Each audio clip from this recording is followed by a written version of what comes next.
The bank manager scrutinized her, questioned her statements, and denied her deposit. However, within minutes, a single declaration transformed the situation. She's my mother, and I own this bank. The automatic doors of Hillstone Federal Bank opened with a hiss, allowing the late morning sun and the deliberate steps of 73-year-old Gloria Hightower to enter. She moved with a cane, not due to necessity, but because she preferred the stability it provided. Her dark green dress was neatly pressed. Her silver hair was arranged in the familiar style she's kept for decades.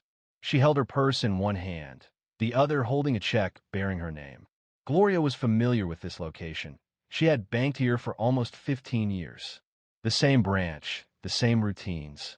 She typically came in during the week, shortly after breakfast with friends at Janine's diner.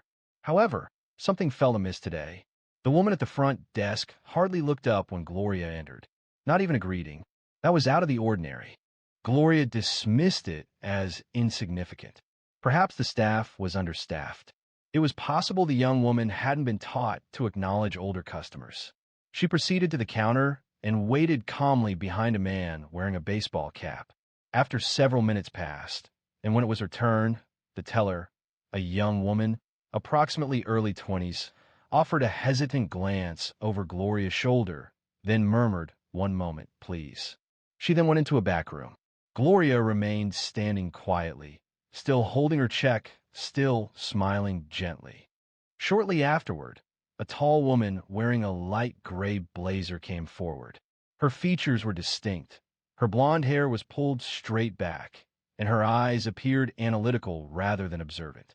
A name tag identified her as Leslie Ryland, branch manager. "May I assist you?" Leslie asked, crossing her arms. Gloria raised the check slightly and responded, "Yes, I need to deposit this into my savings account." Leslie did not take the check. Instead, she examined it, then looked back at Gloria. "Could I see your identification, please?" Gloria readily replied, retrieving it from her purse. She presented her driver's license and the check. It originated from a retirement account payout, a standard occurrence. Nothing appeared suspicious. Leslie scrutinized the identification for an extended period, an unusually long time. She then re-examined the check. Leslie then inquired, "How did you come into possession of this?" Gloria appeared surprised. "I'm sorry," she responded. Leslie clarified, waving the check. "This check is for a significant amount. We are obligated to verify it before processing. We have encountered similar situations previously." Gloria responded, tilting her head. "I have deposited checks like this here before. There had never been a problem before." Leslie offered a strained, unconvincing smile. "Banking policies have been revised," she stated. "I'm sure you appreciate that." A gentleman seated nearby subtly adjusted his position. Gloria noticed it from her peripheral vision. The woman standing behind her made a quiet noise. Gloria sensed that someone was observing them. Gloria inhaled deeply. "Ms. Ryland, I have all my required documentation. This is my account. I have been receiving direct deposit, and I've been a customer at First National Bank for years. My name, my address, and my identification all correspond perfectly." Still, Leslie remained firm. "We still require a more thorough verification. Please come with me to the back." That's when Gloria experienced it. Not fear, not shame, something akin to offense. Not just for herself, but for every older woman who had been spoken down to. For every person who had been regarded with suspicion simply for entering a room. "I prefer to remain here," Gloria stated resolutely. Leslie moved closer, softening her tone. "Ma'am, you must cooperate, or we will have to place a hold on the funds and report potential fraud." Instances like this have occurred previously. That's when Gloria experienced a tightening in her chest.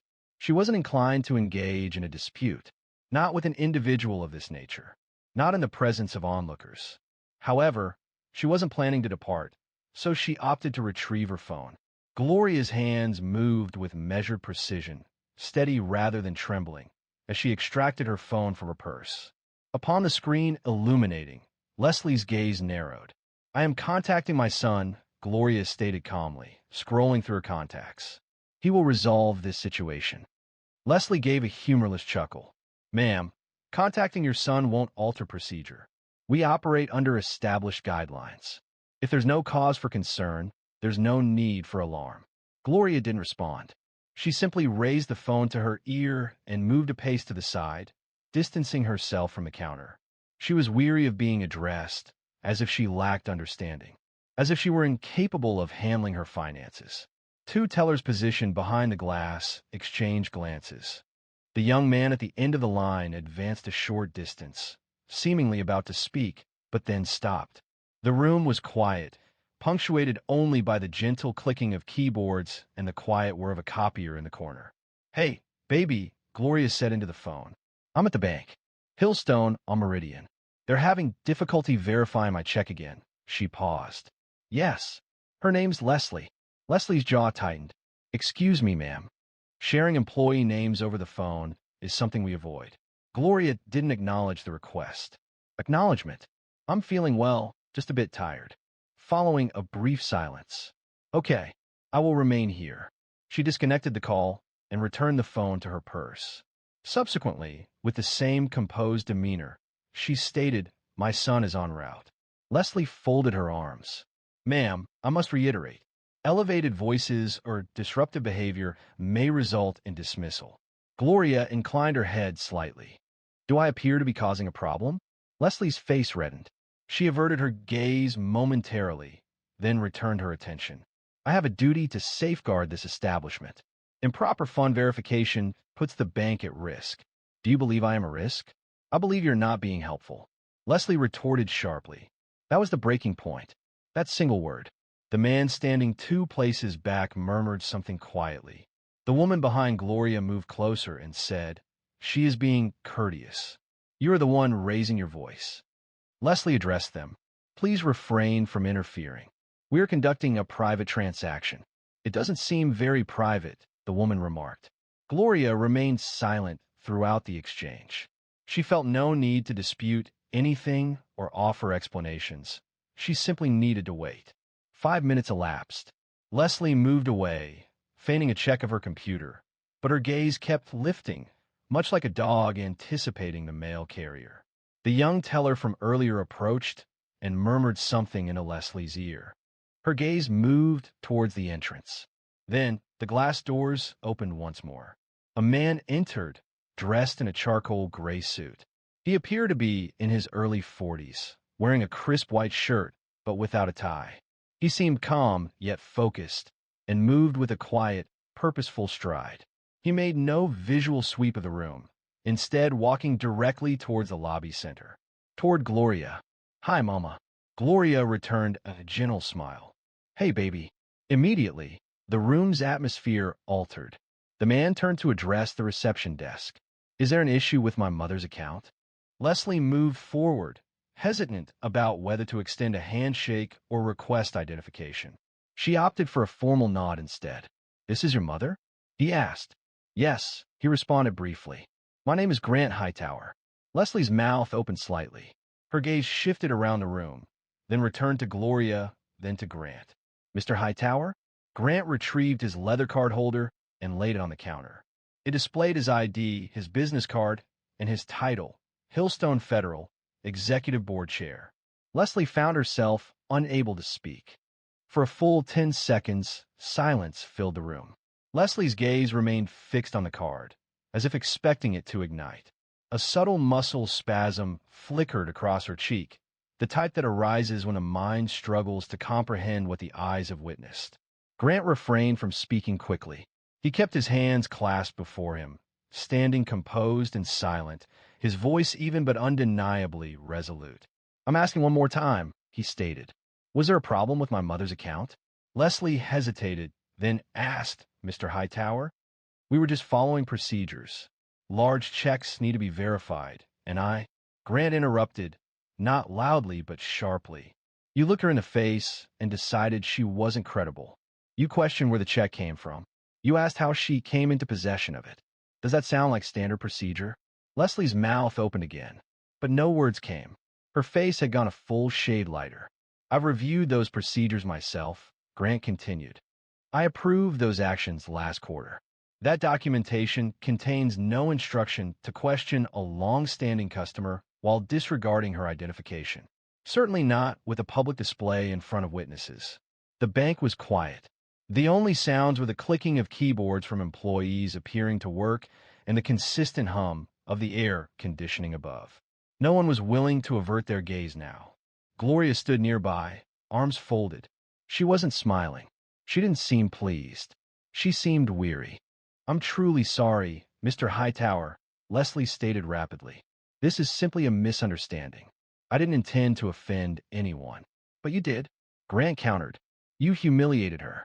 "I didn't." "You did," Leslie replied. Grant's voice remained even. That was what made his statement so impactful. There was no shouting, no theatrical displays, just the facts, just his presence. Leslie's voice trembled. I didn't realize she was your mother." Grant looked at her. Why would that change anything? Leslie started to speak, then stopped. "Do you understand how that sounds?" he inquired. Leslie spoke the words aloud. For the first time, Leslie genuinely observed Gloria. She truly looked.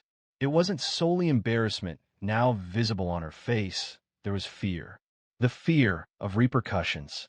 "Have a seat," Grant said, indicating the chair behind the counter. "I'll handle the deposit." Leslie paused. That wasn't an invitation. Leslie turned slowly and walked toward the back, her shoes clicking hollowly against the tile. Grant approached the counter, took the check, glanced at it, and typed a few numbers into the system. The young teller observed with admiration. "Here you go," he said, giving the receipt to his mother. "Full deposit. Effective immediately." Gloria accepted the slip, folded it, and nodded. "Thank you, baby. Are you okay?" "I'm fine." They paused, a mother and son in a peaceful setting. Then Gloria remarked, "You didn't need to come all the way here." Grant gave her a look. "Yes, I did. But you're busy. You have meetings. Aboard a run." He shrugged. "You managed a household for 25 years with one income, for kids, and a Buick that barely started. I can spare a few minutes." She chuckled softly. "You always were dramatic," he smiled. "And you always were the calm one." But the moment wasn't over yet. Grant turned slowly, letting his eyes sweep the room. The customers remained present, some appearing to examine their phones, while others paused during transactions, attempting to blend into the background while still observing everything. The woman positioned behind Gloria retreated slightly, creating room for them. The man who had spoken previously offered Grant a discreet nod of acknowledgement. Grant made no direct comments to them, but he did not dismiss their presence. He understood they would retain this moment, each in every aspect, not only due to his identity, but also because of what they witnessed. A woman felt diminished until the reality arrived, formally dressed. Leslie's absence was brief. She returned with a senior associate, visibly anxious, restless, attempting a smile, but unable to manage it. The older man spoke quietly to Grant, extended an apology, then indicated the rear offices. But Grant remained still. "She is well now," he stated, pointing to his mother. "However, this is no longer a simple exchange." Mr. Hightower began. "We absolutely recognize that, and we're taking it seriously. Ms. Ryland has been here less than a year. She's still adjusting to the—" "Stop," Grant interjected. "Don't explain her behavior to me. That's not your job. That's hers." Leslie remained still, her hands clasped tightly in front of her. She appeared to be attempting to suppress tears, or perhaps prevent herself from speaking. According to Grant, addressing the associate, the task at hand is to assess the situation within this room and grasp the implications of a valued client being subjected to treatment resembling that of a criminal, solely due to her appearance not aligning with the image of someone who owns a yacht. Grant emphasized, raising a hand, "Have you ever met someone resembling my mother and considered she must be concealing something? Have you ever scrutinized a white customer depositing a check?" The man visibly recoiled. "That's not." "Don't deceive me," Grant stated. "I'm not the board chair today. I am simply a son. And what I observed this morning was a woman who instilled in me the values of honesty, patience, and respect, being questioned as if she had fabricated her own signature." Gloria eventually intervened. She said, "Baby," but Grant wasn't done speaking. He stated, that she could have been questioned with courtesy. She could have been spoken to privately, and any concerns explained. Instead, a public spectacle was created, and she was made to feel unwelcome. The only reason for the interruption was my appearance in a tailored jacket. A silence followed. Gloria surveyed the room, noting the expressions, some filled with shame, others with anger, still others with inspiration. She lightly touched her son's arm. "Let's leave," she said quietly. "Let's not say another word." He faced her, his jaw rigid, his chest tense. But then he saw it in her eyes. That familiar calm. The same calm she possessed while working 2 jobs and still preparing dinner. Amidst challenging circumstances, she demonstrated remarkable poise. He acknowledged this with a nod. All right. They proceeded toward the exit together, navigating past the tellers, the customers, and the visibly shaken manager who struggled to meet her gaze. As they prepared to leave through the doors, Grant paused. He turned, looked at Leslie, and said softly, "Every customer who walks in here deserves the same respect you'd give your boss. Because you never know who they are or who raised them." They departed, but the repercussions were just beginning. As Grant and Gloria reached the sidewalk outside, his phone was already vibrating. Initially, it was his assistant, then a member of the board, and subsequently the bank's general counsel. The news had spread quicker than either of them anticipated. A customer had captured a portion of the incident on video. It was already being shared. Gloria observed him. "You won't answer that." Grant allowed it to continue ringing. "No, not at this moment." They continued walking at a slow, even pace, the sun warming Gloria's head as cars passed leisurely down Meridian Avenue. She remained silent initially. So did he. It was a moment of quiet they both required. "You don't have to rush down here," she eventually said. Grant chuckled but didn't smile. "I say that every time." He added, "I can handle myself." "I know you can," Gloria replied. She stopped before a bench and sat down. Grant remained standing close by, looking at his phone screen without unlocking it. The notifications accumulated, resembling stacked bricks. However, he wasn't prepared to construct anything from them just yet. Within the bank, Leslie Ryland remained motionless in her compact glass office. A regional manager had already contacted her. Human resources required a report before the day's end. Yet, none of that held significance for her at that moment. The image of how Grant had regarded her lingered in her mind, as if revealing a perspective that diminished her, not through disparagement, but because it highlighted the limitations of her own assessments. The subsequent morning brought forth a communication from Hillstone Federal's board. It announced the commencement of an internal investigation, alongside assurances that customers will be notified regarding adjustments to sensitivity training and customer relations policy. However, this represented merely a public statement. The truly significant developments unfolded privately. Later that week, Grant took his seat at the head of the conference table, the familiar space typically used for investment strategy and profit reports. This meeting, however, had a different purpose. "I want every manager to recertify on customer service protocol," he announced, "but not with those same corporate videos from 5 years ago. We're engaging outside instructors. I don't want lectures. I want eye contact, role play, and reflection." An older board member expressed surprise. "That's a significant change." "It should be," Grant responded. "What about the manager?" Grant hesitated. He was reluctant to dismiss Leslie, not because she didn't warrant consequences, but because he didn't want this to appear as retribution. That wasn't the upbringing his mother provided. "She is suspended," he stated eventually, "subject to review." However, his focus is on addressing the underlying cultural issues that led her to believe that kind of conduct was permissible. Later that evening, Gloria settled into her preferred chair near the window at her home. The house was quiet, punctuated only by the ticking of the old wall clock and the gentle simmering of her evening tea. Grant was settled on a couch, his tie undone, his shoes slightly loosened. "You handled it well," she said. He shrugged. "I let myself get angry." "You should have," he replied, looking up. "You're not upset," Gloria said with a wry laugh. "Darling, I've experienced far more challenging situations."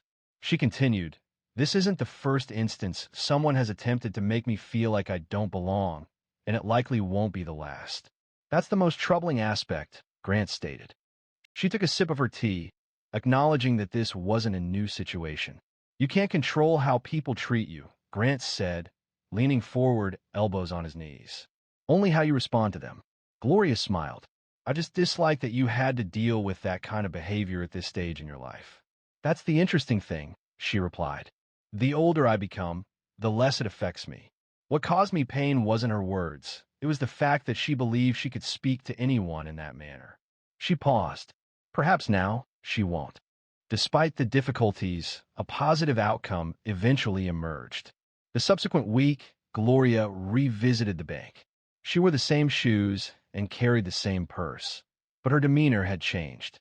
Upon entering, every employee behind the counter visibly adjusted. The newly appointed temporary manager, Denise Alvarez, a woman with a quiet voice, approached the desk to greet her directly. Miss Hightower, she said kindly, we are pleased to see you. Gloria offered a slight smile. I'm simply here to withdraw some funds. Certainly, I will assist you myself. As they walked toward the counter, Gloria observed that the posters on the wall had been updated. The advertisements for loans and savings plans remained, but new posters, a series titled Respect is Standard, now hung near the front. Each featured portraits of real customers from the local community, all sharing the same tagline. We see you. We serve you. We respect you. It wasn't a complete solution, but it was a beginning. Denise processed her withdrawal, demonstrating patience and clarity. Straightforward and professional. Before her departure, Denise stated, we're holding community meetings beginning next month. These will be listening sessions. Grant asked us to invite value customers like you. Would you be willing to speak? Gloria expressed surprise. You want me to deliver a speech? The response came, not a speech. Simply share your story, however you prefer. Gloria considered the request. I will attend, but I won't present anything in a misleading way. That's precisely what they wanted. She left that day not feeling entirely satisfied, but she felt acknowledged. And at her age, that carried weight. Later that evening, Gloria sat across from Grant again, this time at a quiet booth inside an old barbecue joint in Fort Worth they both liked. It smelled like hickory and cornbread, and nobody there seemed to notice what either of them did for a living. You remember that day you got in trouble in 7th grade? She asked suddenly, picking at her baked beans. Which one? The incident with Mr. Hale came to mind. He accused you of plagiarism regarding your paper. Grant sighed. Yes, he recalled. You returned home holding that paper, visibly upset. Tears streamed down your face as you insisted you hadn't cheated. And he believed you. Yet, he still made you rewrite the entire paper. He chuckled. You said that rewriting something sometimes demonstrates its originality. She affirmed exactly. Grant turned to her. But that's what happened? Gloria replied negatively. It seemed this occasion required assistance from another. He paused, allowing the statement to resonate. Then she added, I didn't raise you to be rich, Grant. I raised you to be right. He glanced at her across the table, a palpable feeling just below the surface. I know, he responded. And sometimes, she continued, doing the right thing means you forfeit ease. You enter spaces that aren't welcoming. You voice your thoughts when silence would be simpler. And you visit the bank even when it feels demeaning. No matter the circumstance, it impacts those who care. He blinked once, twice, then smiled. You know, you really should speak at that meeting, she said. Oh, I will, Gloria replied. But I'm bringing my purse, my cane, and my full voice. No softening at this time. Grant laughed. You never softened it. You just made it sound kind. She grinned, then picked up her napkin and dabbed the corner of her mouth. Kind doesn't mean quiet. The situation didn't conclude there, as Gloria had further remarks. A community meeting took place 3 weeks later within a simple civic center located just off Lancaster Avenue. There were no special decorations and no filming crews were present. Instead, attendees found folding chairs, a podium, and a hand-painted sign that read, Listening Circle, Hillstone Federal Bank. Upon Gloria's arrival, the room was already half full, comprising both bank staff and customers. The gathering included older folks, young professionals, small business owners, and a few individuals she didn't recognize, presumably there to observe or report. She wore a cobalt blue blouse that highlighted the silver in her hair. She avoided flashy jewelry, opting for her usual pearl earrings, the same pair she wore to her granddaughter's graduation. Upon her arrival, the conversation quieted. People turned and heads lifted. Grant was seated near the front, but remained seated. He understood his mother didn't require an escort. Not on this day. When it was Gloria's time to address the gathering, she didn't immediately move to the podium. Instead, she positioned herself just beside it, close enough to be easily heard, but maintaining enough distance to make eye contact with everyone present without unnecessary ceremony. The room fell silent. She cleared her throat. I'm Gloria Hightower. I'm a retired school nurse. I've resided here for more than 40 years, and I'm a client of Hillstone Federal for almost 15 years. There were some nods, some quiet acknowledgments. I am here today because I was asked to recount my experience. However, this extends beyond what occurred that morning at the bank. That portion is straightforward. I experienced disrespectful treatment. I was questioned regarding a check bearing my name. I was made to feel out of place. This wasn't due to anything I said, nor was it due to anything I did. It was solely based on my appearance. Her voice remained steady. It didn't waver, but it resonated low, full, and unwavering. Initially, I wasn't angry. I felt pain. I was certain I had committed no wrongdoing. Nevertheless, someone deemed me questionable. Someone decided my dignity could be compromised. She paused, allowing those words to resonate. I intended to remain silent, simply contacting my son and waiting, calmly.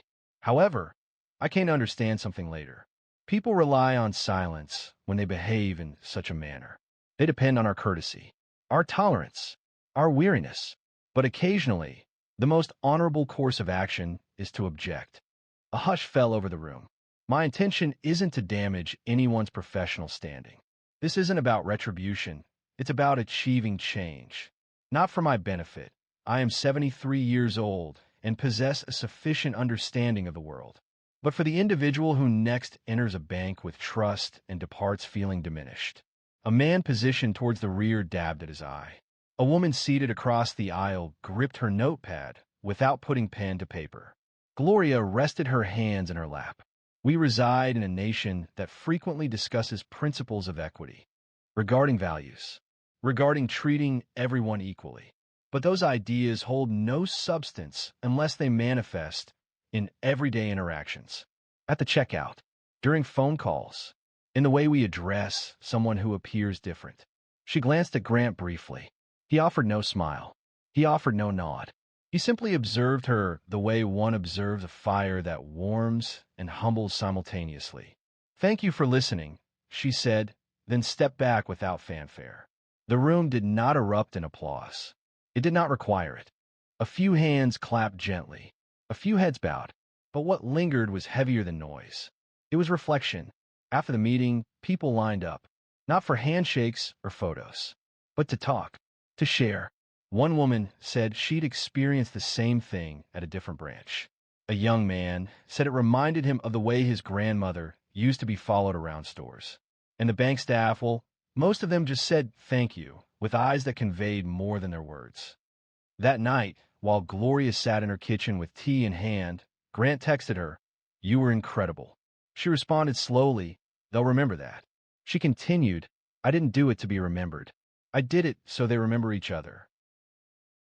He ridiculed her speech, her attire, and even her willingness to voice her opinions. Yet, she remained composed, initiated playback, and observed the legal system expose him live. Danielle Riggins, having experienced much in her 42 years, recognized inconsistencies. The citation affixed to her windshield near the community center in Macon, Georgia, wasn't simply irritating, it felt targeted. She studied it briefly, peering at the listed offense.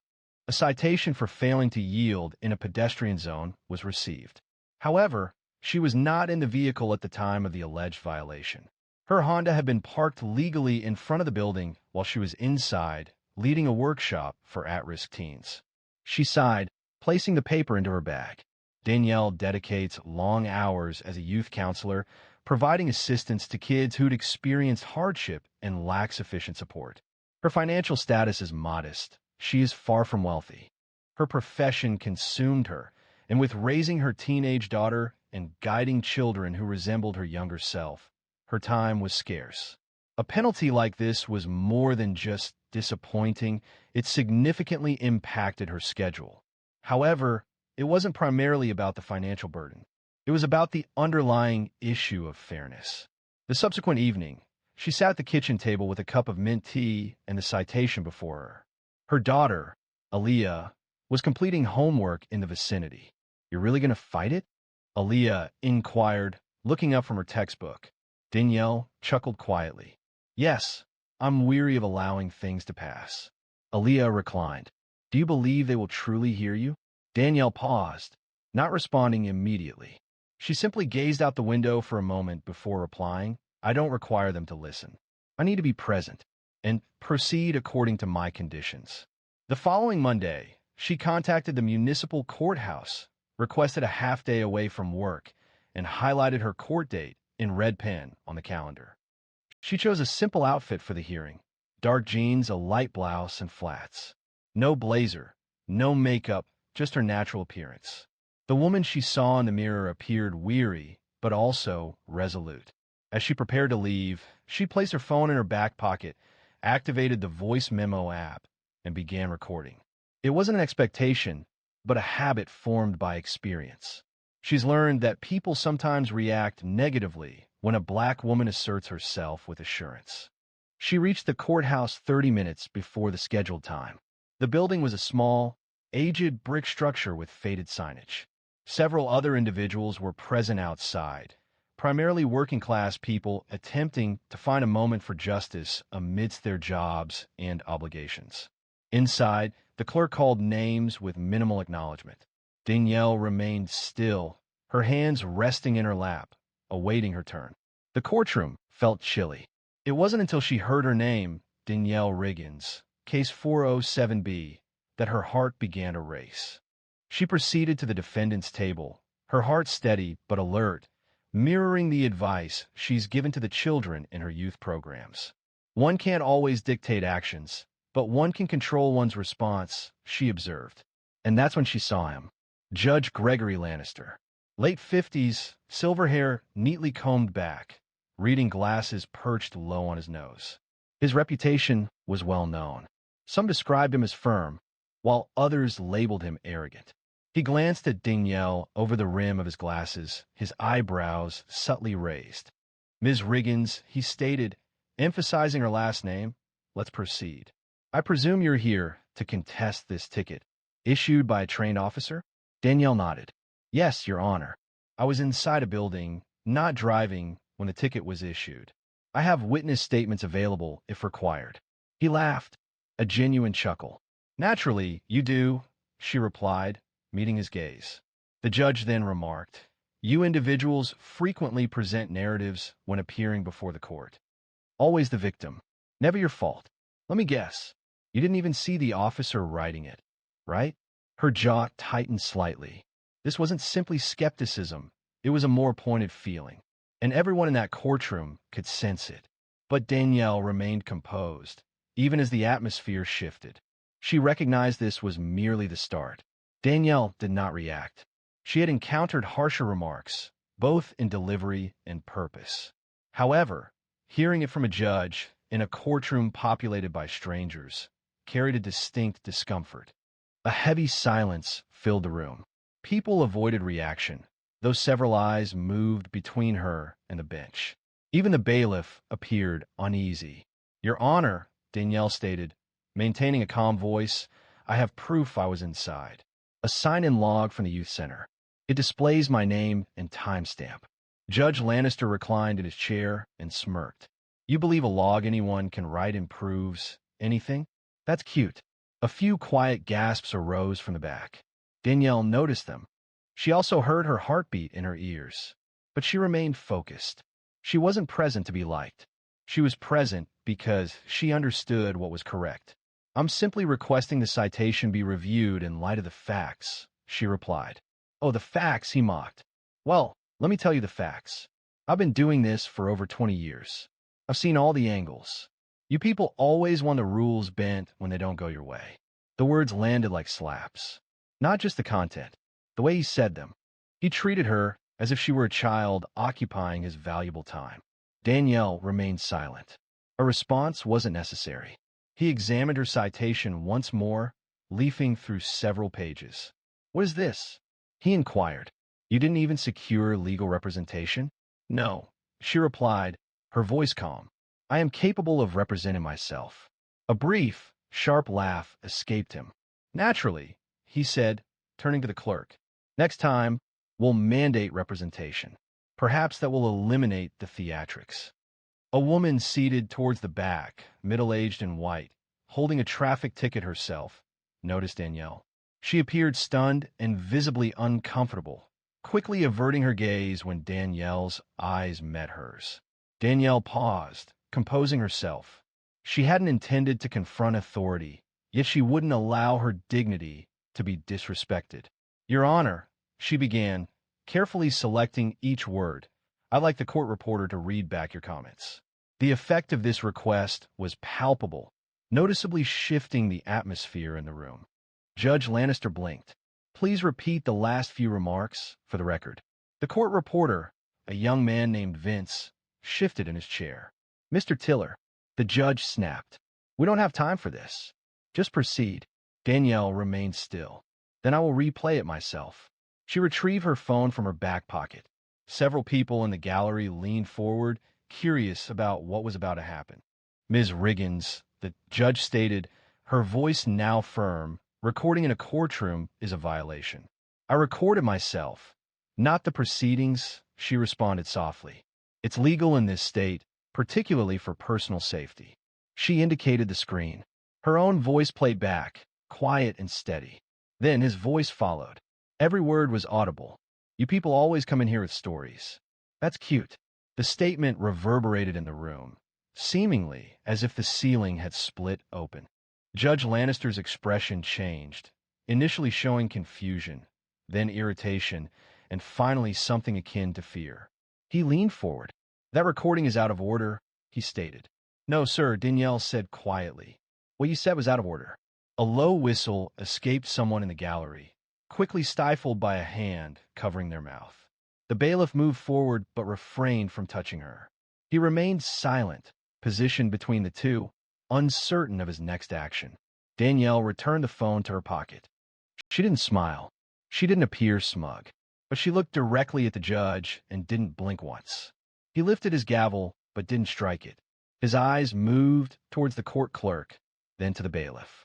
For a fleeting moment, he seemed to lose command of the room. However, the significant change didn't occur until the recess was called. That's when activity began behind the scenes. The judge announced a 15-minute recess, and the courtroom began to clear. Danielle rose, murmured, extended her limbs. Danielle remained seated. She wasn't finished. Her hands were still, fingers softly intertwined. She showed no tremor. Her composure wasn't rooted in fear. It was a calculated approach. She's worked with numerous children who were disadvantaged by systems that fail to hear them. She consistently advised them to record everything. Even quietude can serve as proof. Now, it was her turn to act on her own counsel. She retrieved her phone once more, this time to initiate a call. Danielle reviewed her contacts and selected one named Ethics Board Local, a number she had saved years earlier following a school board hearing involving one of her students. She hadn't anticipated needing it personally. A woman responded, stating Judicial Oversight Office, South Georgia District. This is Ms. Carla Shep. How can I help? Danielle maintained a low, calm, and professional tone. Milisegon Shep. My name is Danielle Riggins. I am presently located at the Macon Municipal Courthouse, Room B. I have just experienced inappropriate conduct from a sitting judge. I possess an audio recording that potentially constitutes judicial misconduct. There was a pause on the line. I see, Ms. Shep stated slowly. Are you presently inside the courtroom? We're on recess. 15 minutes, give or take. Could you briefly describe what occurred? Danielle recounted the events accurately. Her summary contained no exaggeration, only factual details. The judge's comments, including mockery, the denial of the court reporter's request to read back the transcript, laughter, and dismissiveness were concerning. She stated, "I have a voice memo of the remarks. I didn't record the courtroom, just my own audio. This is legal under state code, 16 to Order 11, 62. A pause followed, then the statement, "Ms. Riggins, I'd like to escalate this to a supervising judicial officer. Can you remain in the courthouse?" Her response was yes. The concluding words were, "I'm dispatching someone now." Danielle ended the call, placed her phone in her purse, and released a quiet breath. She anticipated no accolades. She hadn't even expected victory, but she wasn't retreating. A young man, in his early 20s, visibly anxious and restless, approached her from across the room, waiting for his own case. "Ma'am," he murmured, "that was incredible. What you did required considerable bravery." Danielle offered a courteous smile. "It's not bravery when it's simply the truth." He nodded swiftly and retreated. Several others glanced in her direction, not with sympathy, but with interest. Something was different. They sensed it. 10 minutes elapsed. People began returning to the courtroom. The judge was delayed. The clerk appeared anxious. Then the door beside the bench opened, but it wasn't Lannister who entered. A tall woman in her early 60s, dressed in a tailored gray suit with short platinum hair and sharp eyes, appeared. She proceeded directly to the clerk, bent forward, spoke quietly, and then looked up at the courtroom. "Everyone, please remain seated," she announced. A murmur spread through the room. "Judge Lannister will not be returning to the bench this morning." Danielle remained still. "I am supervising Judge Merrill Vaughn, and I will be taking over this docket." She paused. "Before we continue, I need to speak with Ms. Riggins privately. Please follow me, ma'am." Danielle stood, straightened her bag, and followed Judge Vaughn through the side door. The hallway felt narrow and was still. Judge Vaughn guided her into a small conference room and shut the door. "I have listened to a portion of the recording," she stated without taking a seat. "I'm also informed of a previous complaint against Judge Lannister. These details might support an active inquiry." Danielle remained motionless, observing her. "I must ask," Vaughn proceeded, "will you sign a sworn statement and present the recording as proof?" "Yes," Danielle responded without pause. Judge Vaughn nodded once. Unbeknownst to Danielle, her voice, recorded during a moment of quiet self-preservation, was poised to trigger events exceeding the expectations of anyone present in that courthouse. Danielle re-entered the courtroom, with Judge Vaughn immediately following. The atmosphere had noticeably changed. Conversations were subdued, and expressions were more attentive. Several individuals who had previously disregarded her were now attentive, observing her with what appeared to be respect, or perhaps curiosity. Regardless of the nature of their attention, she perceived it, yet remained composed. She returned to her seat at the defendant's table as Judge Vaughn approached the bench and addressed the court clerk. Proceeding with Case 407B, she announced, "Ms. Danielle Riggins is present.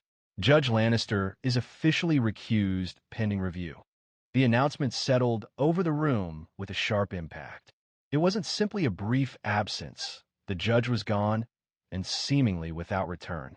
The thought remained unspoken, yet palpable. Danielle remained still, awaiting further instruction. Judge Vaughn examined the citation and Danielle's accompanying paperwork.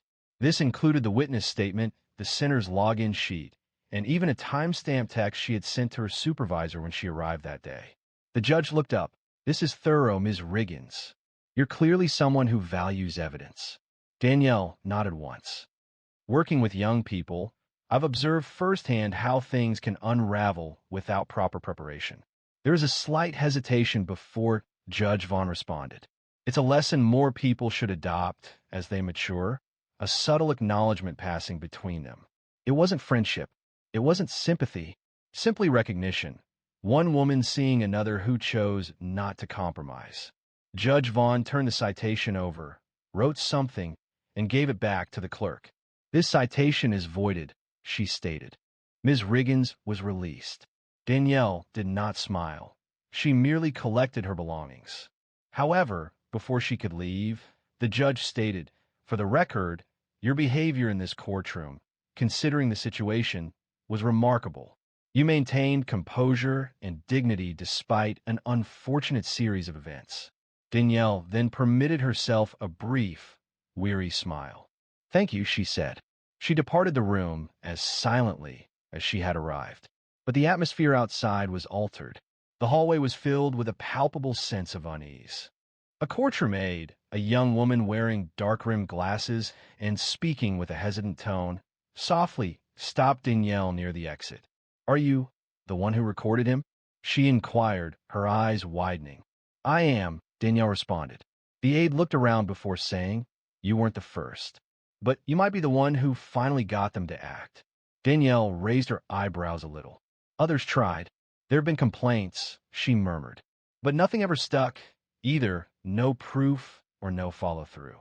It was difficult to gain traction until someone possessed the courage and the evidence." Danielle remained silent. She felt no need to speak. Stepping outside, she inhaled deeply. The air seemed heavier than normal, not due to the weather, but because of the events of the past hour. As she approached her vehicle, her phone vibrated in her pocket. A new voicemail had arrived. She pressed play. "Ms. Riggins, this is Agent Walt Desmond with the Georgia State Commission on Judicial Conduct. An initial recording from a Macon courthouse arrived this morning. We need to discuss a possible behavioral pattern concerning Judge Gregory Lannister. Please return our call at your earliest convenience." Danielle rested against the car door. Her intention wasn't to discredit a judge. She came to contest a traffic ticket. However, the truth unfolds according to its own schedule. And occasionally, when you voice a concern, you may inadvertently represent the interests of many others. By sundown that day, Danielle would discover the true extent of the situation. Danielle was halfway home when her phone rang again. She considered ignoring the call while driving, but the number displayed an official-looking area code for 78. She pulled over to the parking lot of a small grocery store in Warner Robins, parking under the shade of a faded sign, and answered, "Ms. Riggins, this is Agent Desmond. Thank you for returning the call." His voice remained calm, but was precise, a person who carefully considered words before speaking. "We reviewed the audio," he continued, "and it's clear. Furthermore, it corresponds with prior grievances against Judge Lannister submitted during the last 3 years. Your testimony could be crucial in initiating an internal ethics review that has been delayed." Danielle tightened her grip on the steering wheel with her free hand. "What are the next steps?" she asked. "There was more," Desmond added. "An anonymous tip arrived this morning, shortly after your complaint was released on the internal channel. The tip contained financial records associated with Judge Lannister, including offshore transfers, unauthorized reimbursements, and a concerning pattern of rulings in favor of contractors with ties to a private law firm in Augusta." Danielle paused, visibly surprised. Could this be criminal corruption? Affirmative. And with this development, the situation extends beyond a simple personnel issue. It may involve criminal activity. She didn't respond immediately. Desmond continued, "You've already accomplished a lot. If you are willing, we might require a statement. You wouldn't be obligated to testify unless the investigation becomes more serious, and you would receive legal assistance throughout the process." Danielle breathed out, "I will do what is necessary."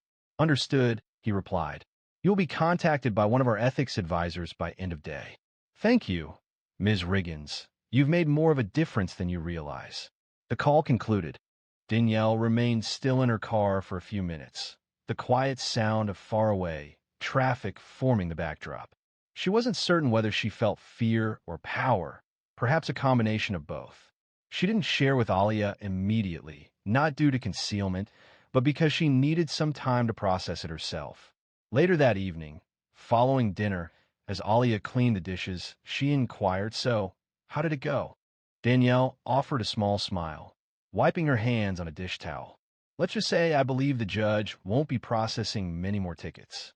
Alia grinned. "You didn't strike him, did you?" Danielle laughed. "No, darling, but I made my point." The television played the local 6 o'clock news in the background. Danielle wasn't truly paying attention until the anchor delivered news that caught her focus. Breaking. A municipal judge in Macon is currently suspended from their position while an investigation proceeds regarding claims of misconduct. These allegations include discriminatory behavior and potential ethics violations. Alia accidentally dropped a dish into the sink. Wait, is that him? Is that your judge? Danielle asked, slowly sitting down. Looks like it, she replied. The anchor reported that sources verified the investigation began following a complaint filed earlier today by a local resident, an action that has now initiated an internal review of the judge's prior decisions. Financial documents, sent anonymously to the State Oversight Commission, seem to indicate connections between the judge and several private developers who have received advantages from his rulings. Alia looked at the screen, then at her mother, asking, "You really did that?" Danielle looked at her. "I didn't do all that. I just said something. The rest have been waiting to come out." Alia's face softened. "I'm proud of you, Mama." Danielle touched her daughter's cheek gently. "It's not always about being loud. Sometimes it's just about refusing to stay quiet." Her phone buzzed again, this time a text. New voicemail 1 minute long. She hit play. "Ms. Riggins, this is ADA Kendra Malloy from the Bibb County District Attorney's Office. Thank you for providing the recording. Judge Lannister was taken into custody this afternoon for questioning.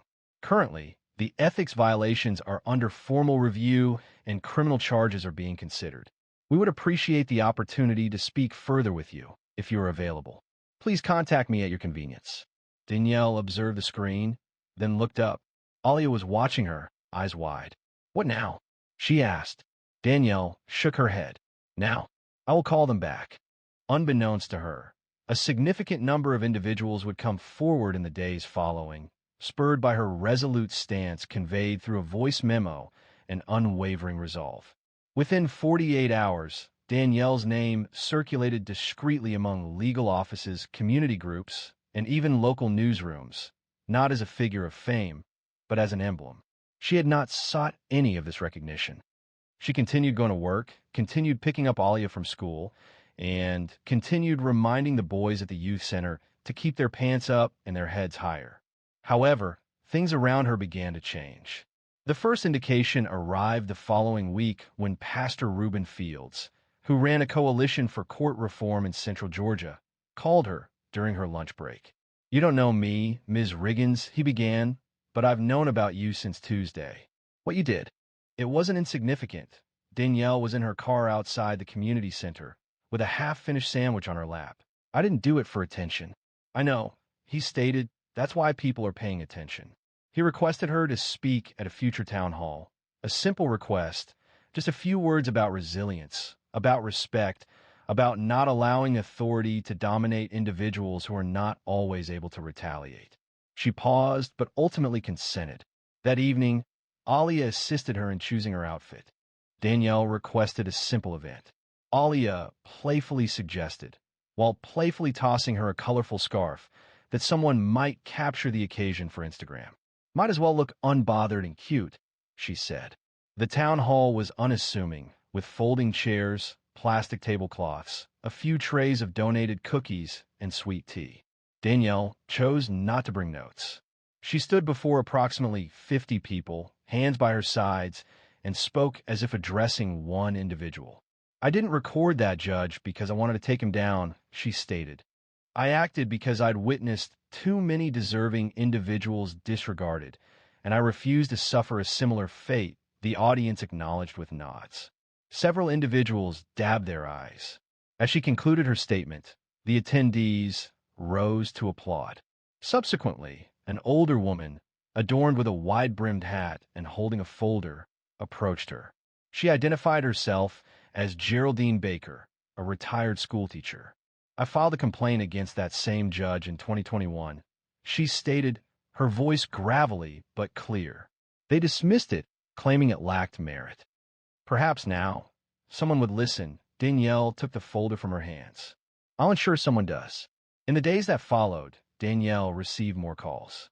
A podcast producer from Birmingham, a law student from Emory who wanted to write her thesis on ethical failures in lower courts, and a public defender in Albany who asked if Danielle would participate in a courtroom training session for junior attorneys.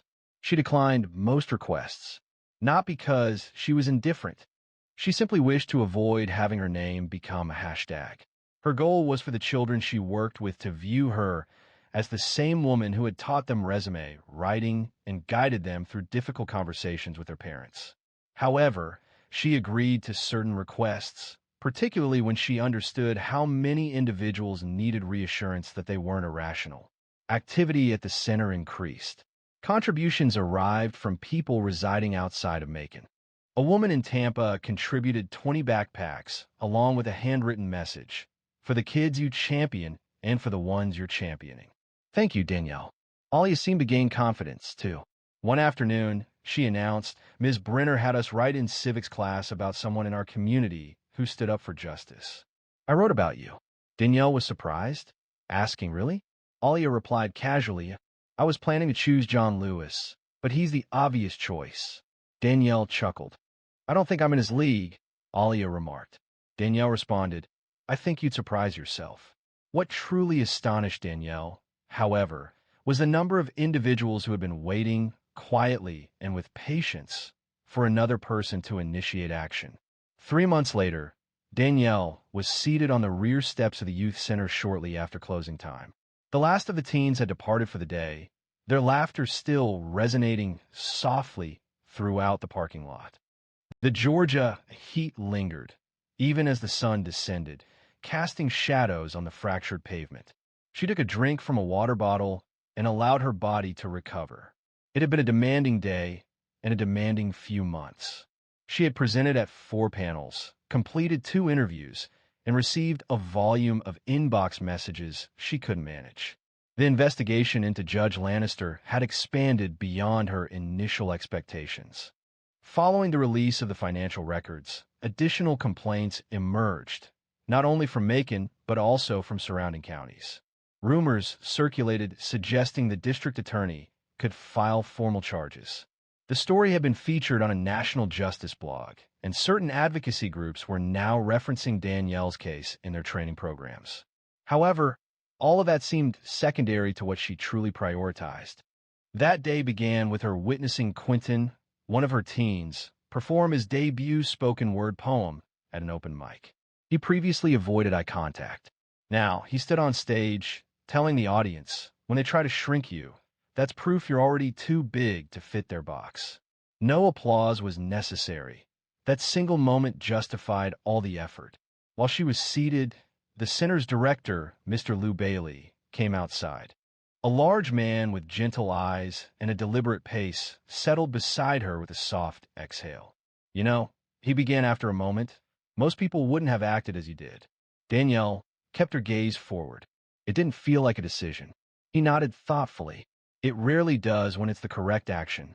We've seen staff depart and arrive, but I've never witnessed this place so lively. You provided these children with a unique experience. She allowed the sentiment to resonate. Occasionally, she stated, I believe I simply felt worn out, weary of holding it back.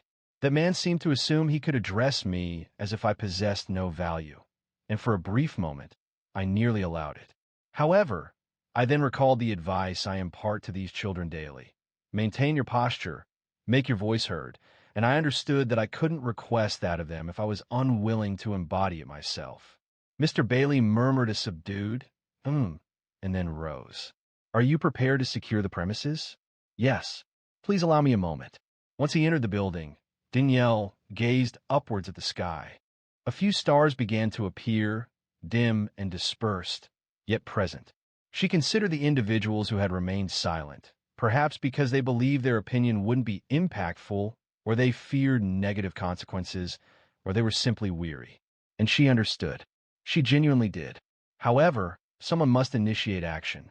That doesn't signify superiority. It simply indicates they were frustrated enough to proceed, even when the situation felt unstable. Prior to departing, she retrieved her phone and composed a brief message on her social media page, an account she hadn't accessed in weeks. The message read, if it feels like no one sees you, speak anyway. If it feels like they don't hear you, speak anyway. You never know who's watching. After pausing, waiting for a reason to share. She posted, placed her phone in her bag, and secured the door behind her. Occasionally, bravery appears forceful, accompanied by raised fists and resounding chants. Sometimes, the path to change is not dramatic. It can be quiet, consistent, respectful, and involves simply appearing in a courthouse, even when unexpected. Danielle didn't require a platform to create change. She only needed to be present, speak honestly, and refuse to be silenced.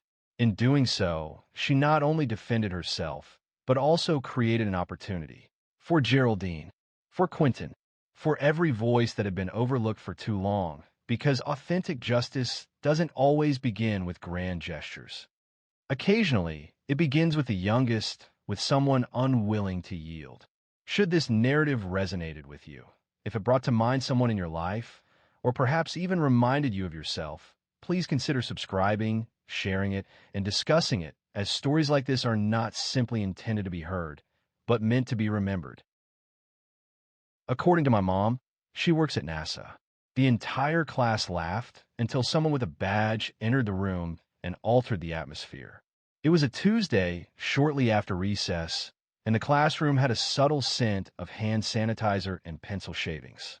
Ms. Lawson had just finished roll call when she clapped her hands and announced, "All right, it's time for our What My Parent Does presentations." One after another, students share their stories. A father who worked as a firefighter, a mother employed at a local bakery, a brother serving in the army who was acknowledged with a round of applause, even though technically he didn't count. Next came Talia Jefferson's introduction. She rose deliberately, clutching a small index card displaying her name in purple ink. Talia was known as one of the quieter students in class. She was intelligent but preferred not to raise her hand simply to speak. She surveyed the room, making no direct eye contact, and stated distinctly, "My mom works at NASA." A pause followed. Then came quiet chuckles, escalating into laughter, not a sudden outburst, but a wave that grew stronger as confused and amused glances circulated. "Wait, NASA?" Someone called from the rear. "You mean like the space agency?" Another voice whispered, perhaps a little too loudly. Even Ms. Lawson seemed surprised. She didn't laugh. Instead, her eyebrows rose a little, as if she found it difficult to accept. Talia blinked deliberately, remaining silent and still. She didn't shout. She didn't flee. She simply stood, her expression composed, her hands unwavering. "Yes," she confirmed, stating that she works at NASA and is a systems engineer. The word seemed out of place. Ms. Lawson, positioned close to the board, offered a strained smile, signaling a transition to the next item. "Well, thank you, Talia," she said, already looking over her clipboard. Next, it was Owen's turn. Talia resumed her seat, disregarding the laughter and the subtle gestures. Her fingers tightened around the bottom of her shirt. Her expression remained composed, though her cheeks felt flushed. Owen began to discuss his dad's plumbing business, but Talia registered very little of what he said. She was certain they didn't accept her story, not a single one of them, not even the teacher. They found the task unbelievable, but even more so, they doubted the individual presenting it. A girl with deep brown skin, her tight braids secured with a soft pink scrunchie. She carried a hand-me-down backpack with a broken zipper. Her shoes were well worn, and she didn't use elaborate language or speak with great volume. Therefore, when she mentioned NASA, it sounded to them like a fantasy, like a game. During Owen's presentation, a piece of paper was passed to her desk. A boy named Theo leaned towards her and asked if she cleaned the bathrooms or something. Talia remained silent. She didn't cry, not at that moment. As the bell signaled the end of class and students scrambled for their backpacks, she remained seated, her gaze fixed on the classroom door.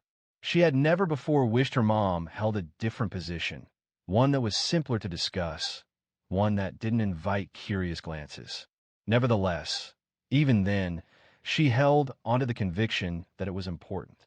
Her mom had once shared with her that some truths are too profound for limited understanding. One simply allows them to mature.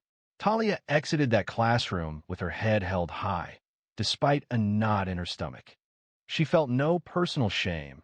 Her concern was for those around her. However, She was unaware that the learning experience wasn't complete. This applied to her classmates and to Ms. Lawson as well.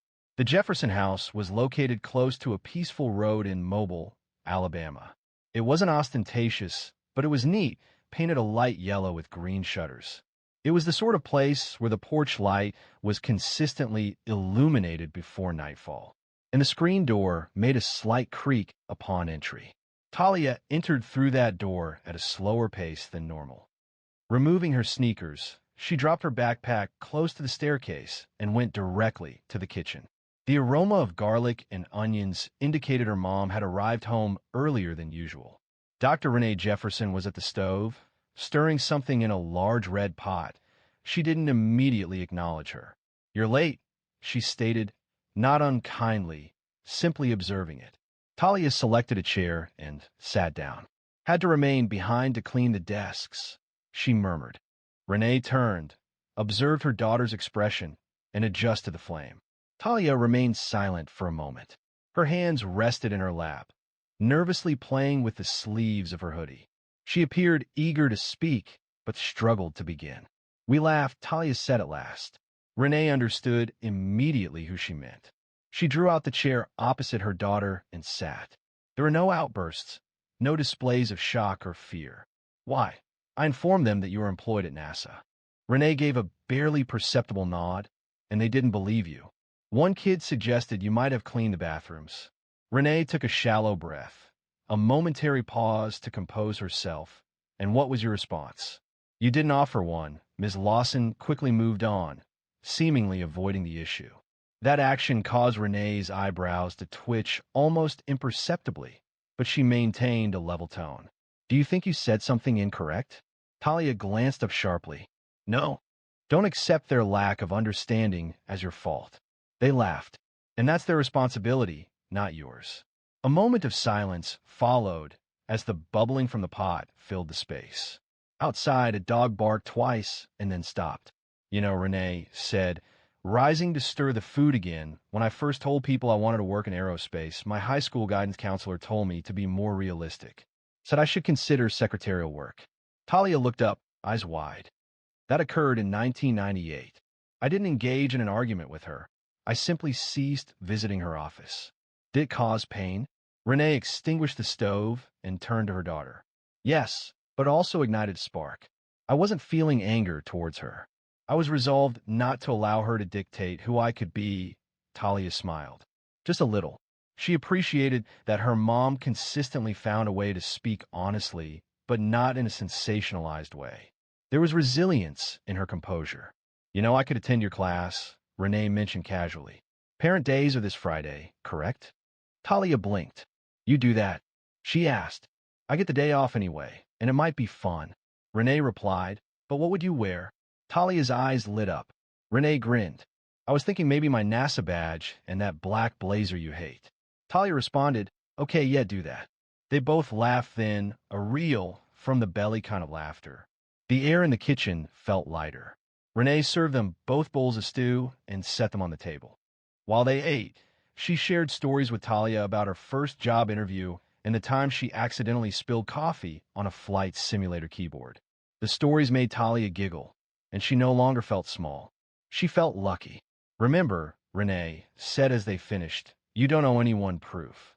But if the moment comes when you feel like showing them, just know I've got your back." Talia nodded slowly, cheeks full of food and her badge. Renee smirked that too. She wasn't intending to simply make a statement. She aimed to transform the atmosphere of the room. Talia hadn't realized this yet. Friday arrived sooner than Talia anticipated. Throughout the entire week, rumors continued to circulate within the classroom, much like dust in sunlight. Several students attempted apologies through hesitant gestures. One offered her a crushed fruit snack. Another quietly said, "I was just joking." However, the majority behaved as if nothing had occurred. This suited Talia just fine. She hadn't forgotten. As the morning bell signaled the start of the day, the classroom was filled with excited energy. Ms. Lawson had organized the desks in a horseshoe shape, creating space for parents to be seated and present. She wore a purple blouse and had placed a tray of sugar cookies, clearly purchased from a grocery store, as a somewhat feeble attempt to create a celebratory atmosphere. Talia was positioned near the center, her backpack carefully placed beneath her chair. She felt anxious, though not frightened. It was a feeling of anticipation. She had not informed anyone that her mom would be present. The first parents arrived approximately at 9:15. This included a man wearing a mechanic's uniform, a woman in scrubs, and several moms carrying tote bags and Starbucks cups, who greeted with somewhat overenthusiastic smiles and waves. The presentation commenced, punctuated by applause and gentle laughter. One dad shared a story about repairing a sink that had unexpectedly burst. Another mom recounted her experience of teaching yoga to toddlers. Talia repeatedly looked toward the door. Precisely as Ms. Lawson began introducing the subsequent speaker, the door opened. Dr. Renee Jefferson entered the room. She was wearing the black blazer that Talia found so off-putting, perfectly tailored and crisp. Her NASA Johnson Space Center identification badge hung from a Navy lanyard, paired with black slacks and no jewelry except for a silver watch. Her expression was calm, not smug, not flashy, simply present. The room fell silent instantly. Even the air seemed to still. Ms. Lawson stammered, and Talia stood up, announcing, "This is my mom, Dr. Renee Jefferson." The teacher's eyes widened momentarily before a smile spread across their face. "All right, welcome." They gestured. "Would you like to tell us about your work?" Renee responded with a courteous nod. "Certainly. Good morning, everyone. I'm an aerospace systems engineer at NASA. I work on mission planning, flight systems integration, and operation strategy for our lunar and Mars programs." Several heads turned in the direction of Talia. A few mouths dropped open, and one student quietly whispered, "Whoa." Renee proceeded calmly. Her voice had a measured cadence, clear, smooth, and steady. "A significant portion of my work focuses on designing systems that ensure astronauts can travel safely in space. We examine all aspects, from their respiration to the transmission of data back to Earth." She paused, allowing the statement to sink in. "I'm not here to impress you," she added, observing the room. "I came here because my daughter mentioned she's spoken with you, and some of you expressed doubt about my work." Silence. Talia could hear her own heartbeat. She refused to blink. Renee approached the whiteboard and indicated a printed diagram she had prepared, a genuine schematic from a previous project. "You don't need to grasp every detail. That's perfectly acceptable," she stated, addressing the group. "But the next time you hear something that seems unbelievable, pause before dismissing it. Because innovation can emerge unexpectedly," she said, then turned to her daughter. "And when someone shares a truth with conviction, allow it to remain as it is, don't diminish it." Ms. Lawson cleared her throat. "Thank you, Dr. Jefferson. That was very enlightening." Renee smiled and walked over to sit beside Talia, who was trying not to grin. The room proceeded slowly after that. The next parent began their presentation about running a car dealership. There was no laughter, no whispering. And Talia, she sat up straighter than she ever had before. She didn't look around for affirmation. She didn't require it. At that moment, her truth resonated strongly, accessible to all present. However, many failed to recognize that the woman they had just encountered hadn't always experienced being heard. Her journey to NASA encompassed countless instances mirroring this one. Prior to becoming Dr. Renee Jefferson, she was simply Renee Lewis, a slender teenager with oversized glasses and notebooks filled with diagrams that held no interest for anyone else in her neighborhood. Growing up in Baton Rouge, Louisiana, she lived in a house with a sagging front porch, raised by a mother who worked 2 jobs to pay the bills.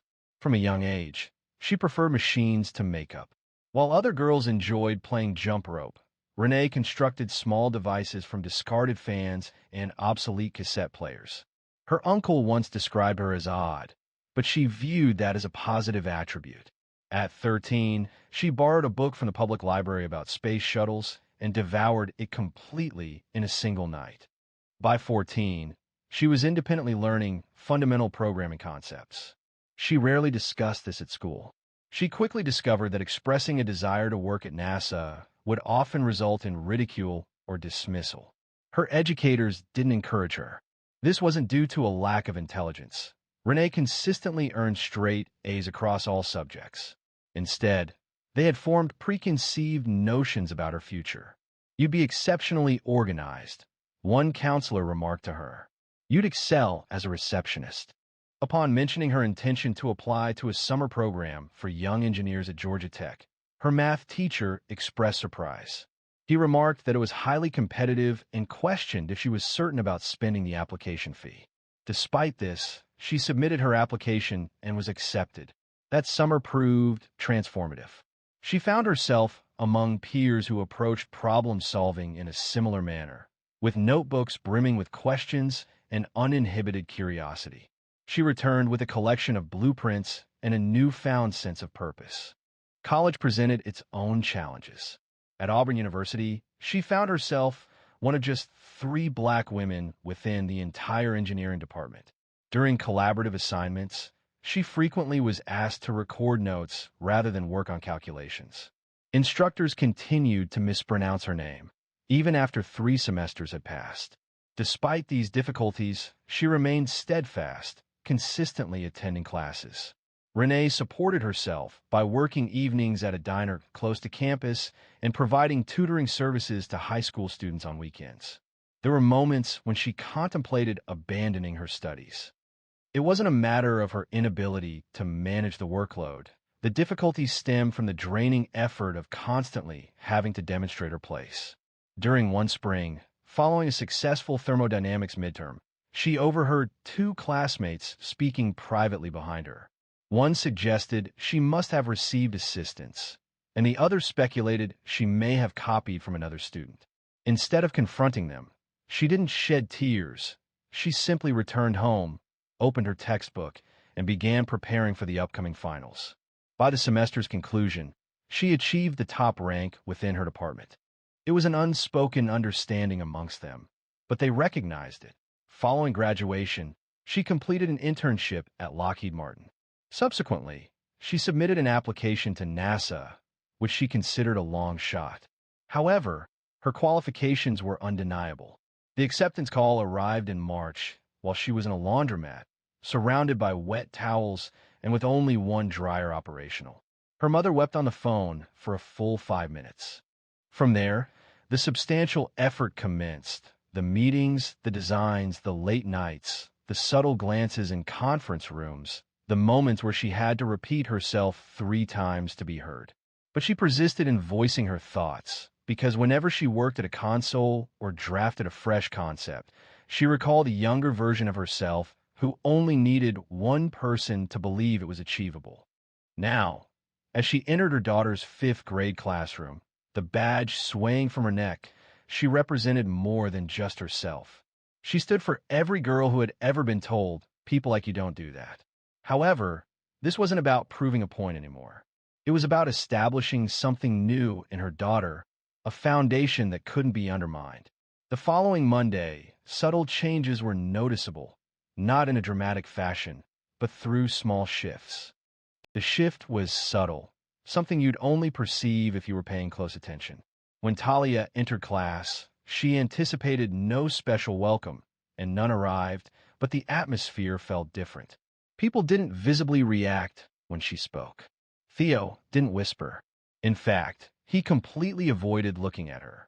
During recess, 2 girls, Kennedy and Samira, approached her near the jungle gym. They stood nearby, uncomfortably, shifting their weight. "My mom said your mom's speech was really something," Kennedy said, chewing her bottom lip. "She seemed intelligent, genuinely so." "She is," Talia answered promptly. Samira concurred. "I researched NASA after school," she explained. "It's quite interesting." That was their brief exchange. Yet they remained. And for the first time all year, the 3 of them settled on the bench and discussed a topic beyond snack trades or slime videos. Later that day, Ms. Lawson spoke privately with Talia as the class prepared to leave. "I wanted to say something," she began, her voice softer than normal. "Regarding last week," Talia looked up, attentive. "I should have managed that situation differently," Ms. Lawson continued. "I ought to have asked more questions rather than proceeding so quickly. I apologize." Talia wasn't certain how to respond. She rarely encountered adults offering apologies in that manner. She nodded once, deliberately. That was sufficient for the present, though not everyone experienced a change of perspective. Certain children still spoke in hushed tones, but they did so with greater discretion. Some observed her with an expectation of failure, seemingly needing her to falter to reaffirm their own perspectives. One boy, Dean, would quietly say NASA kid whenever she passed, as if attempting to diminish her accomplishments. Talia remained composed. She did not react defensively or retreat. Instead, she continued her efforts. She engaged more frequently in class, volunteering answers even when uncertain of the correctness. Now, even making mistakes didn't intimidate her, not as it once had. One afternoon during group work, she overheard a classmate say, "She thinks she's better than us." Talia looked up calmly and replied, "No, I just know I belong here." No further debate followed. At home, Renee observed the change as well. Talia spoke more at dinner, sharing small details about her day without needing to be prompted repeatedly. And she began drawing again, shifting away from cartoons towards diagrams, similar to those her mother created. Rockets, helmets, star maps, and pencil. One evening, Renee discovered a post-it note affixed to the fridge. It stated, "I'm going to work there too, love, Talia." She left it untouched for 3 days. However, this wasn't solely about demonstrating assurance. A more profound shift had occurred within Talia. It was no longer a matter of disproving anyone. It was about embracing her own authenticity, recognizing truth regardless of criticism.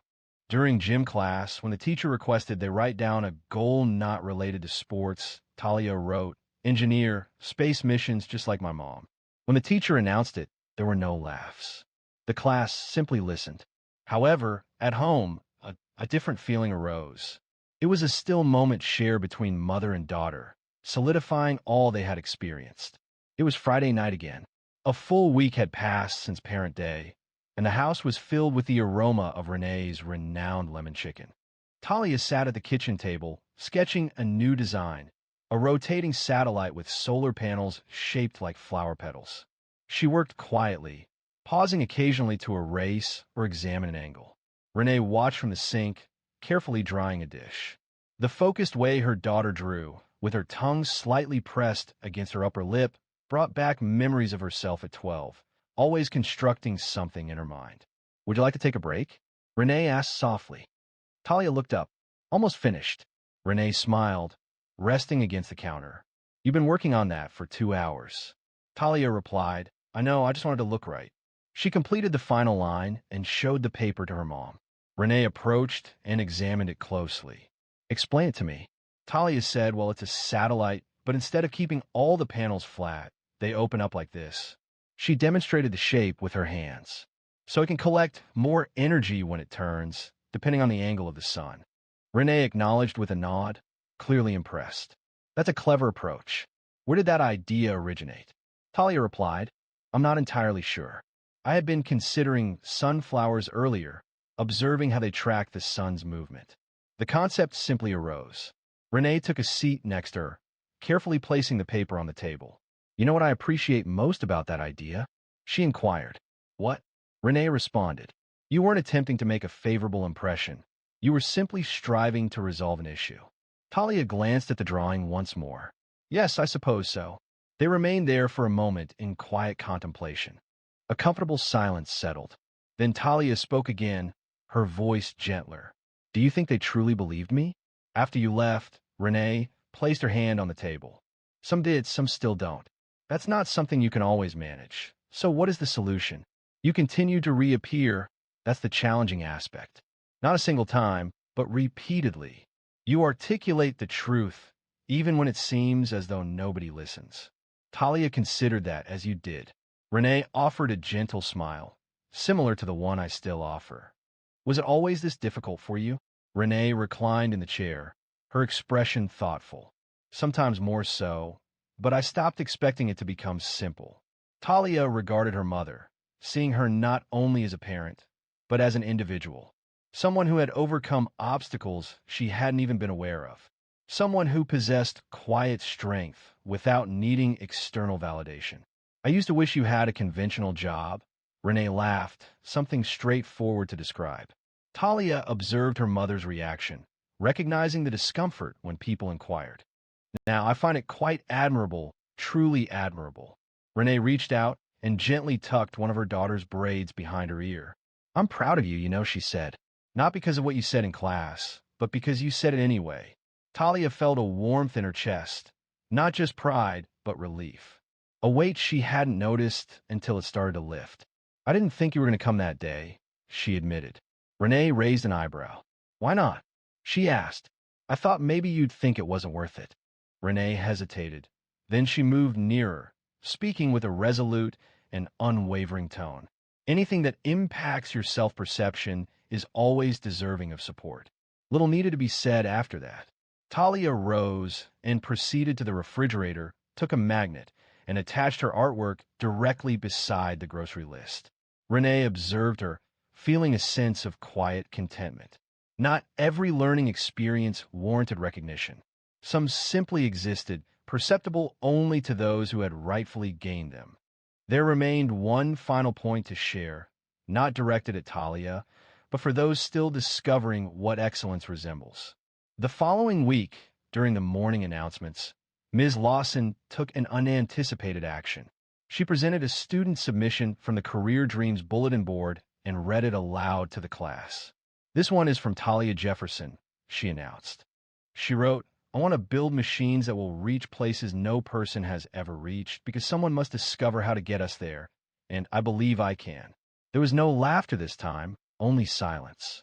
Several students turned to observe her, not with incredulity, but with something approaching respect. Talia sat at her desk, serene and concentrated, sketching miniature gears in the borders of her notebook. She didn't require a glance upward, nor did she need the room to applaud.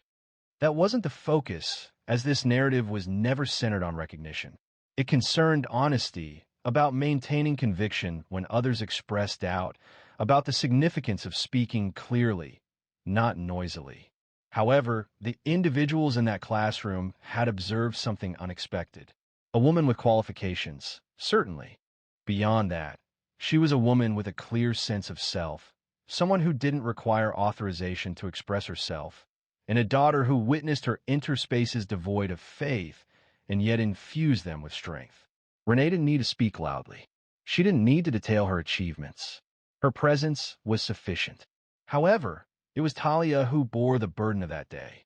She endured the flames of mockery, remained within them, and emerged stronger. It can be challenging to express self-belief, particularly when facing a lack of external validation. The core message extends beyond the nature of a parent's profession or the perceived grandeur of their role. It centers on the lessons we impart to our children, not through spoken words, but through demonstrable actions.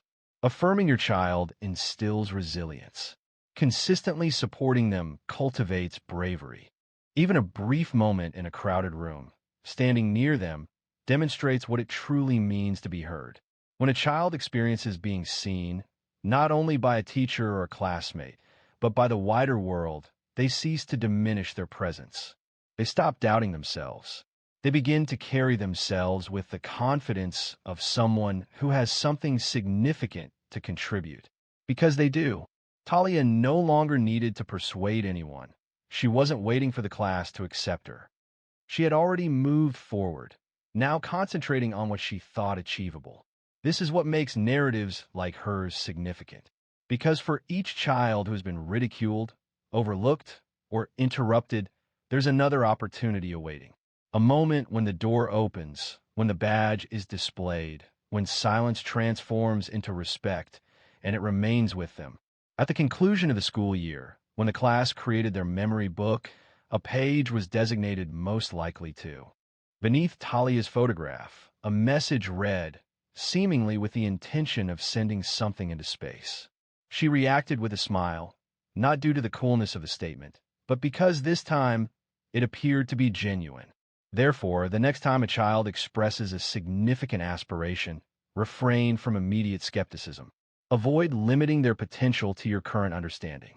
Allow them to surpass your expectations. And for parents observing this, be present, even when it feels challenging, particularly when it's truly important. Vocalize your belief in them. For more stories like this, please subscribe. These are stories that highlight true strength.